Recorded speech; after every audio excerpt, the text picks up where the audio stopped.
বিয়নী আহক আহক মোৰ লগতে দৌৰ মাৰক। এইদৰে ৰখি থাকিলে নহ'ব নহয়, আমি অলপ দূৰ আহিছোহে, আৰু অলপ দূৰ যাব লাগিব। মা মই এজনীৰ লগত দৌৰ মাৰিলে মৰিব লাগিব এতিয়া পাই, মই নোৱাৰো ইমানখন দৌৰ মাৰিবলৈ। বিয়নী মই নোৱাৰিছোঁ আকৌ দেই, মোৰ ভাগৰ লাগি গৈছে। ৰখকচোন ৰখক, আপুনিও এই খোজকাঢ়িয়ে যাব লোক নহ'লে।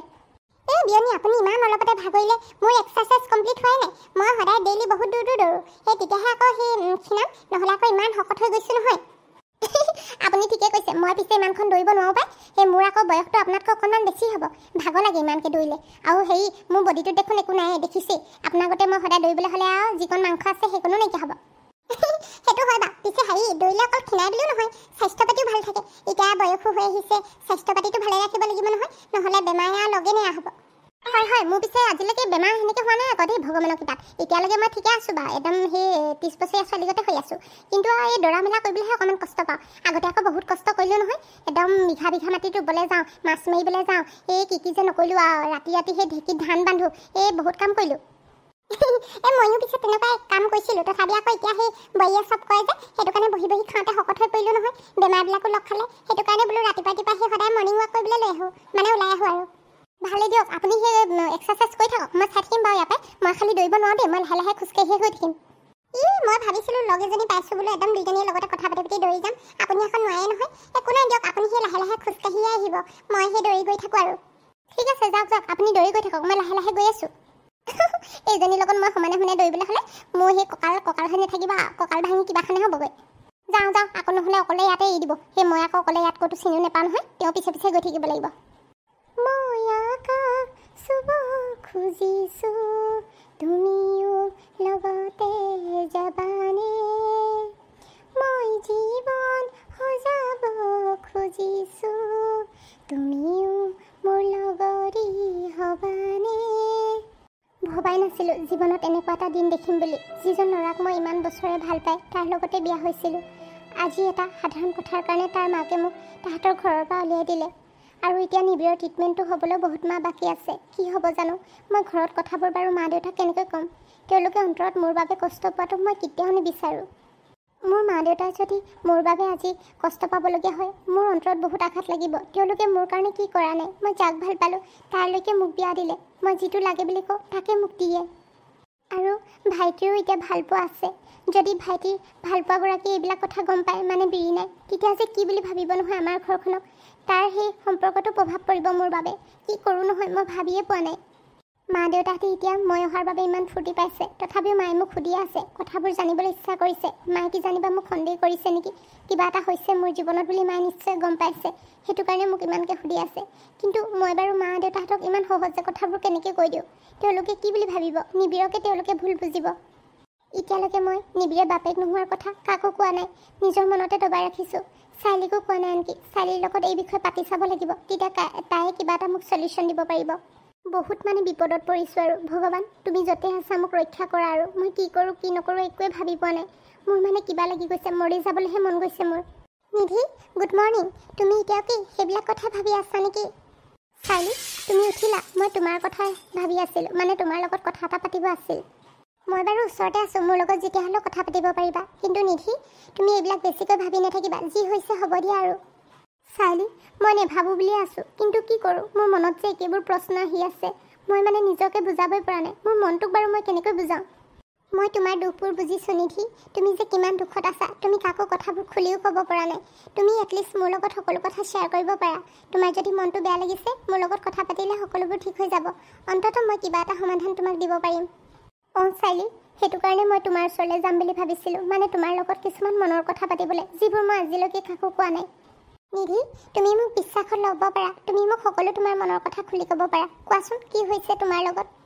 জানানে চাইলি, মাহীয়ে যে মোক এটা মিছা বদনাম জাপি দিলে, মই যে সন্তান নহয় বুলি। মই সেইটোহে মানি ল'ব পৰা নাই। এই কাম নকৰা কেলে নিধি? তুমি নহ'লে সেই ডক্টৰৰ ওচৰলৈ যোৱা আৰু ৰিপৰ্ট এটা উলিয়াই আনা, তেতিয়া সকলোবোৰ একদম দেখি গম পাই যাব ন তেওঁলোকে তোমাৰ প্ৰব্লেম আছেনে নাই। মই সেইটো কৰিব পাৰিলোহেঁতেন। মোৰ সন্তান দিয়াৰ সম্পূৰ্ণ ক্ষমতা আছে। তেনেহ'লে মাহীয়ে তেনেকৈ কিয় ক'লে তুমি যে সন্তান জন্ম দিব নোৱাৰা বুলি? মাহীয়ে কি মিছা মাতিছে নেকি? মাহীয়ে মিছা মতা নাছিল, মাহীয়ে ঠিকেই কৈছিল। কিন্তু মাহীয়ে ভুলকৈ শুনিলে, কথাবোৰ ভালকৈ নুশুনিলে, সেইটো কাৰণে মোক বদনামটো দি দিলে। কিন্তু সঁচা কথাটো ক'বলৈ গ'লে নিবিড়েহে দেউতাক হ'ব নোৱাৰে। আৰু নিবিড়ৰ ট্ৰিটমেণ্ট চলি আছে, কেইমাহমান বাকী আছে। তাৰপিছতহে আমি বেবী কনচিভ কৰিব পাৰিম। নিধি, এয়া তুমি কি কৈছা? মোৰ কিন্তু বিশ্বাসেই হোৱা নাই। চাইলি, মই যি কৈছোঁ সঁচা কৈছোঁ। মই সন্তান জন্ম দিব পৰা মোৰ সম্পূৰ্ণ ক্ষমতা আছে, কিন্তু নিবিড়েহে দেউতাক হ'ব নোৱাৰে। আচল দুখটো নিবিড়ৰ গাতহে। তেনেহ'লে নিধি, তুমি ইমান ডাঙৰ বদনাম এটা নিজৰ গাত কিয় ল'লা? তুমি কথাবোৰ সঁচা কথা ক'ব লাগিছিল মাকহঁতৰ আগত। মাকে তোমাক কিমান বেয়া বেয়াকৈ অপমানিত কৰিলে, তথাপি তুমি সকলোবোৰ সহ্য কৰি থাকিলা। চাইলি, তুমি নিজে ভাবাচোন, মই মাকৰ আগত বাৰু নিবিড়ৰ কথাবোৰ কেনেকৈ কৈ দিওঁ? তাতে মাহীয়েক আছে, তুমি গম পোৱাই মাহীৰ মুখখন কেনেকুৱা। গোটেইবোৰতে গৈ উলিয়াই ফুৰিব নিবিড়ৰ কথা। মই সেইটো কাৰণে নিবিড়ৰ কথা নক'লোঁ, নিবিড়ে যাতে লাজ নাপাওক বুলি। কিন্তু নিধি, এয়া তুমি বহুত ডাঙৰ ভুল কৰিলা। নিবিড় সেইখন ঘৰৰ ল'ৰা হয়, তাক সকলোৱে মাফ কৰি দিব, তাৰ যি হ'লেও একো নহয়। কিন্তু তুমি এইদৰে নিজৰ গাত বদনামটো জাপি ল'লা। মাকহঁতে যে কিমান কি কি কোৱা নাই তোমাৰ বিষয়ে, তুমি সকলোবোৰ কেনেদৰে সহ্য কৰি থাকিলা? মই নাজানো চাইলি, মোক ভগৱানে ক'ৰ পৰা ইমানখিনি শক্তি দিলে। মই সকলোবোৰ সহ্য কৰি থাকিবলৈ সক্ষম হ'লোঁ। আচলতে মই নিবিড়ৰ বদনাম হোৱাটো বিচৰা নাছিলোঁ, লাগিলে মোক মানুহে যিয়ে কওক, কিন্তু নিবিড়ৰ বেয়া হোৱাটো মই কেতিয়াও বিচাৰিব নোৱাৰোঁ। চোৱা নিধি, ইয়াত ভাল বেয়াৰ কথা নাহে, কাৰণ তুমি এজনী ছোৱালী মানুহ, তোমাৰ ওপৰত এইদৰে বদনাম জাপি দিয়াটো উচিত নহয়। তুমি মানুহৰ আগত মুখ উলিয়াব নোৱাৰিবা এইবিলাক কথাৰ কাৰণে, আৰু মানুহবিলাক জানাই কেনেকুৱা কেনেকুৱা কথাবোৰ কয়। তুমি যিটো দুখৰ কোনো তোমাৰ তাৰ লগত জড়িতই নাই, সেইটো দুখৰ কাৰণে বিনা অপৰাধৰ কাৰণে তুমি মানে দুখী হ'বলগীয়া হৈছে। একো নাই চাইলি, নিবিড়ৰ ট্ৰিটমেণ্ট আৰু 5 মাহমান বাকী আছে, তেতিয়া সকলোবোৰ ঠিক হৈ যাব, আকৌ আগৰ দৰে হৈ যাব। কিন্তু তুমি যে এই অপমানবোৰ, এই বদনামবোৰ সদায় নিজৰ গাতে লৈ ফুৰিব লাগিব। মানুহে কিমান কত কি কথা শুনাব, তুমি কেনেকৈ সহ্য কৰিবা সেই সকলোবোৰ? আৰু নিবিড়ৰ মাকে যদি নিবিড়ৰ কাৰণে বেলেগ ছোৱালী চাই দিয়ে, তেতিয়া কি হ'ব? নাই নাই, তেনেকুৱা হ'বই নোৱাৰে। মই মোৰ নিবিড়ক জানো নহয়, সি মোৰ বাহিৰে কেতিয়াও বেলেগ ছোৱালীক নিজৰ পত্নী হিচাপে গ্ৰহণ নকৰে। সি মোক এতিয়াও আহিবলৈ দিয়া নাছিল, কিন্তু মই জোৰ কৰাতহে সি মোক আহিবলৈ দিবলৈ বাধ্য হ'ল। নিধি, মই তোমাক মানে কি বুজাম, মোৰ নিজৰে ভাষা নাইকিয়া হৈ গৈছে। তুমি যে ইমানবোৰ অপমান সহ্য কৰিছা নহয় বিনা দুখত, তুমি বুলিহে পাৰিছা। মই হোৱা হ'লেতো এতিয়ালৈকে কিবাই হৈ গ'লোহেঁতেন। কি কৰিবা, উপায়তো নাই যে। নিবিড়ক বহুত ভাল পাওঁ, তাৰ অপমান হোৱাটো মই কেতিয়াও চাব নোৱাৰোঁ। এতিয়া তেনেহ'লে তোমাৰ মা দেউতাক তুমি কি বুলি ক'বা? নিবিড়ৰ কথাটো কৈ দিবা নেকি? নাই নাই, পাগল হৈছা নেকি চাইলি তুমি? মা দেউতাহঁতক নিবিড়ৰ কথাটো ক'ব নোৱাৰোঁ। নিবিড়ৰ সন্মানটো ক'ত থাকিব মোৰ মা দেউতাৰ আগত? মই সেইটো কাৰণে এইবিলাক একো নকওঁ। তাত যিবিলাক হ'ল সেইবোৰে ক'ম। হ'ব বাৰু নিধি, মই তোমাৰ লগত আছোঁ, কিন্তু এটা কথা, নিবিড়ৰ মাকে যদি বেছি তোমাক অপমানিত কৰিবলগীয়া হয় নহয়, তেতিয়া কিন্তু মই সঁচা কথাবোৰ কৈ দিম। তুমি তেতিয়া মোক বাধা নিদিবা। হ'ব চাইলি, তুমি আছা যদি মোক আৰুনো কি লাগিছে? তুমি মোক হেল্প কৰিলে হ'ল আৰু। ব'লা এতিয়া কিবা খাই ল'বা, এইবিলাক কথা বেছিকৈ ভাবি নাথাকিবা, যি হ'ব হ'ব আৰু। বা, তই ইয়াত এইদৰে মন মাৰি আছ যে? নাই, এনেই মোৰ গাটো ভাল লগা নাছিলে। তই পিছে সেই আজি ইমান সোনকালে উঠিলি যে? তই মোৰ কথা বাদ দেচোন, মোক চাইলি বাই সকলোবোৰ কথা ক'লে। তই যে ইমান দুখ সহ্য কৰি আছ নহয়, মোৰ কি কৰোঁ কি নকৰোঁ গতে লাগিছে। সিহঁতৰ ঘৰত গৈ মই বাৰু হাল্লাই কৰোঁগৈ নেকি? নিধি, মই নিয়ৰক সকলোবোৰ কথা কৈ দিলোঁ, সি কাকো কোৱা নাই এতিয়ালৈকে। তুমি চিন্তা কৰিব নালাগে। ভাইটি, তই পাগল নহ'বি, এইবোৰ তাত গৈ হাই হুলস্থুল নকৰিবি। একো নহয় দে, সকলোবোৰ ঠিক হৈ যাব নহয়, আৰু কেইমাহমান ধৈৰ্য ধৰ। কিন্তু কেতিয়া সেই মাটো আহিব? কেতিয়া ঠিক হ'ব সকলোবোৰ? তই জানো এইদৰে মন মাৰি থাকিলে আমাৰো ভাল লাগে? মা দেউতাহঁতে বাৰু এইবিলাক কথা গম পালে কিমান কষ্ট পাব, তই ভাবিছনে? যি হয় হ'ব আৰু, মোৰ কপালতে সেইবিলাক লিখা আছিলেও, কি কৰিবিনো এতিয়া? হ'ব দে, তই চিন্তা নকৰিবি। মই আছোঁ মানে, তোক মই কেতিয়া দুখত পৰিবলৈ নিদিওঁ। তোৰ ভাইৰে জীয়াই আছে নহয়, মই যি কৰি হ'লেও তোক সেইখন ঘৰলৈ আকৌ পঠিয়াইহে এৰিম। ভাইটি, তই একো কৰিব নালাগে, মই তোক ভালকৈ কৈছোঁ। তই এই সমস্যাবোৰত সোমাবলৈ নালাগে, যি কৰিব আছে মই নিজে কৰিম। কিন্তু বা, কোনো কিন্তু নাই, তোক কৈছোঁ নহয় এইবিলাকৰ পৰা আঁতৰি থাক বুলি, সেইটো কাৰণে আঁতৰি থাক। এইবিলাকত তই সোমাই পিনে এনেই মাথা গৰম কৰিব নালাগে। হ'ব দে, তই কৈছ যদি মই এইবিলাক মেটাৰত নোসোমাওঁ বাৰু, কিন্তু তই এইদৰে মন মাৰি নাথাকিবি। তই এইদৰে মন মাৰি থাকিলে ভাল নালাগে নহয় মোৰ। হ'ব বাৰু, মই মন মাৰি নাথাকোঁ। ব'ল এতিয়া চাহ খাই লওঁগৈ গোটেইকেইটাই। ঠিক আছে, ব'ল ব'ল। চাইলিবা, আজি তুমি গাজৰৰ হালৱা বনাবা না? তোমাৰ হাতেৰে বহুত ভাল লাগে গাজৰ হালৱাটো খাই। আৰু বা তই আজি চিকেন বনাবি, তোৰ হাতৰ চিকেন খাই বহুত ভাল লাগে। হ'ব বাৰু, মই গাজৰ হালৱা বনাই দিম, আৰু নিধিয়ে তোমাৰ কাৰণে চিকেন বনাই দিব। বাইদেউ, কি হ'ল তই ইয়াত এইদৰে মন মাৰি বহি আছ যে? নাই অ', একো হোৱা নাই। পুতলি, কথা এটা কচোন, মই বাৰু বোৱাৰীৰ লগত বেয়া কৰিলোঁ নেকি তাইক এইদৰে ঘৰৰ পৰা উলিয়াই পঠিয়াই? বাইদেউ, তয়ো যে কিনো কথাবোৰ কৈ থাক নহয়, হোৱা কথা হৈ গ'ল আৰু ভালেই হ'ল। তেনেকুৱা এজনী আৰু নিঃসন্তান মানুহ এগৰাকী আৰু ঘৰখনত কেনেকৈ থ'ব পাৰি? মানুহবোৰে জানো নেহাঁহিব তহঁতৰ ঘৰখনক? তহঁতৰ ঘৰখনৰ এতিয়া কিমান সন্মান আছে বাহিৰত, কি বুলি ভাবিব মানুহে তহঁতক? কিন্তু তথাপিও এনেকুৱা লাগি আছে মোৰ মনটোত, মানে মই যেন বহুত ডাঙৰ ভুল কৰিলোঁ। তই একো ভুল কৰা নাই অ', মই কৈছোঁ নহয়, তই এনেই বেছিকৈ সেইবিলাক কথা ভাবি আছ। আৰু তোৰ বোৱাৰীৰ কথা ভাবিবলৈ বাদ দে, তাই জানো তোৰ কথা ভাবিছে? আৰু তাই যদি তোৰ কথা ভবা হ'লে আগতে সকলোবোৰ সঁচা কথা কৈ দিলেহেঁতেন। ভাগ্য ভাল মই তোক ক'লোঁ বুলিহে। সেইটো কাৰণেতো মোৰ খং উঠিছে। তাই যদি মোক আগতে সঁচা কথাবোৰ কোৱা হ'লে ময়ো কিবা এটা ব্যৱস্থা কৰিব পাৰিলোহেঁতেন। আৰু এতিয়া তোৰ মুখেহে কথাবোৰ গম পালোঁ, সেইটো কাৰণে মোৰ বেছিকৈ বেয়া লাগিছে।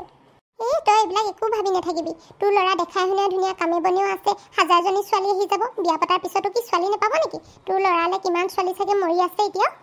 কিন্তু নিবিয়েতো এতিয়া মোকেই ভুল বুলি ভাবি আছে ন, তাৰ কাৰণেতো মাকেই বেয়া হৈ পৰিছে। এই সিটো ল'ৰা হয়, কেইদিন বেয়া পাই থাকিব, আকৌ পিছদিনাখন মাত লগাবই। তই এনেই এইবিলাক ভাবি নাথাক। আৰু এটা কথা, নহ'লে এটা কাম কৰোঁ, সেই নিবিৰৰ কাৰণে নতুন এজনী ছোৱালী চাওঁ নেকি, তেতিয়া তাৰ মনটো ঠিক হৈ আহিব সোনকালে। তই এইবিলাক কি কথা কৈছ পুতলি? তই পাগল হৈছ নেকি? নিবিৰে সেই নিধিক কিমান ভাল পায় তই জানই দেখোন। সি জানো মানি ল'ব আমাৰ কথা?